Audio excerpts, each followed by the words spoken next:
Hi, welcome to my video with an introduction to the Linux operating system. I want to introduce this system to you and make it so that anyone and everyone can understand how to use this. Let's begin the course. First, let's start off with who this video is for. If you're a Linux expert and you've been using Linux for a few years now in the real world, this is not for you. If you're new to Linux or you're just really interested in the operating system and finding out more, this video is definitely for you.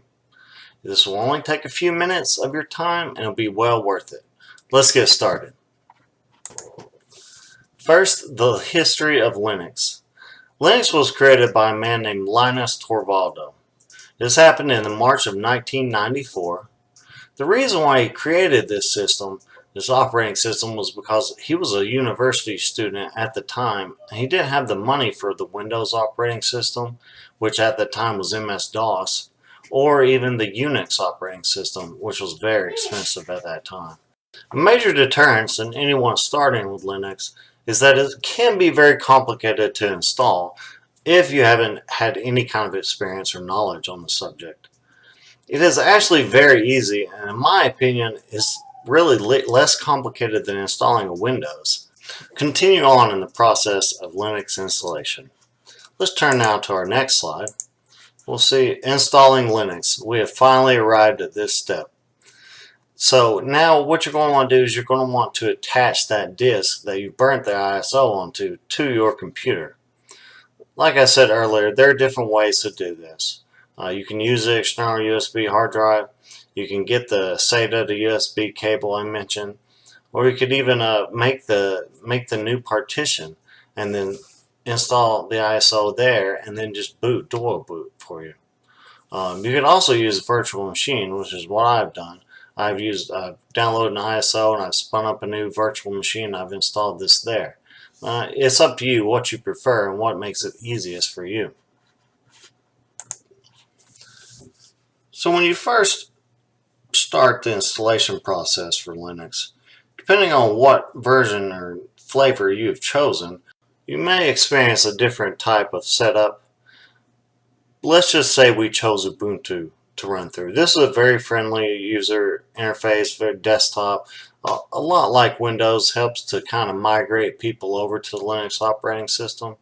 If you're to do this, it's going to run through a few basic setups. What language do you speak? What's your name? What's your time zone? Just kind of like setting up Windows. But then after that, it's going to turn into the shell, the command line, and it's going to start installing your packages.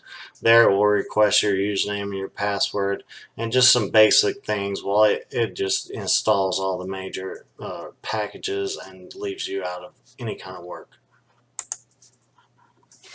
Now that you've installed Linux and you're finally logged in and on the desktop, the first thing I would advise you to do is to open up a console. And in here, I'll show you a few commands you can run. And this is going to update all the software that's already installed for your OS, as well as, just make an inventory of what currently versions of software you have installed. Just put it together for you and really helps out a lot. So let's begin. As you can see here, I have my VMs present on the screen now, and it's got me at the little time clock and date. What I do is I just swipe up and then I'm going to type in my password just like Windows.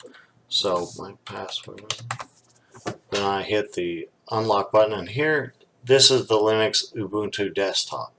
It's not so harsh of an environment. It's a little different, but really it's not that much after you play with it. What I'm suggesting is, though, that you launch the terminal from the beginning, and you'll just click it there. It's conveniently right on your taskbar. And what you're going to run first is sudo apt-get update. Type in your sudo password, which is the same password I logged into the system with. It's going to go through there and fetch all the current software that's on there, check all the data, make sure there's nothing pending. And once finished, you'll be returned again to the command line. So what we'll do now, my second command that I always do initially, I'll do sudo apt-get upgrade. This will actually install any available updated packages It's going to alert you that it's taking up your disk space. Some Linux systems are on very, very low storage space, so they always want to make sure that you're okay with what the installation packages will consume. We'll let that run for a while, and then we'll pause the video and come right back. While that's updating packages, let's go ahead and talk a little bit about sudo. Sudo is a Linux command that helps the user perform an administrative action with higher privileges. It stands for super user do. Now, this is different from Windows in that you're not just having a local or domain administrator account that comes in and does everything and logs into the system. That last part touched on our next subject, which is Linux security. A lot of people are kind of afraid of the security in Linux OSs because it's open source. It's available online. People can download it, view it, read it, manipulate it, make their own OSs. So that does seem a little risky. But, you know, really with these free OSs, not a lot of people are using them. Certainly not in homes, smaller businesses. They don't really use these Linux OSs. What they do use, though, is the Windows OS. And since everyone's using Windows, that's where the money is. There's two sides to the open source. Some of it's good, some of it's bad. The good parts are that there are good guys out there. They're called white hat hackers.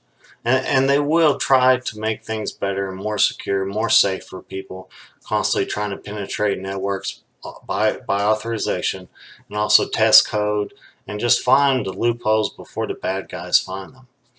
This, this is going to tackle a lot of your security issues, and it's just going to rapidly produce good results.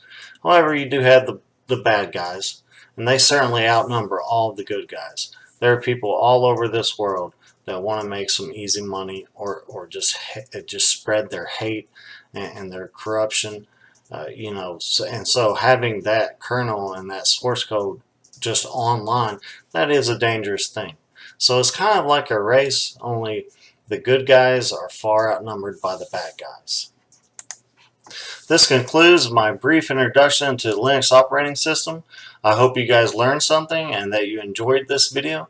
Please go out and download an ISO of Linux and try it out today. Thank you.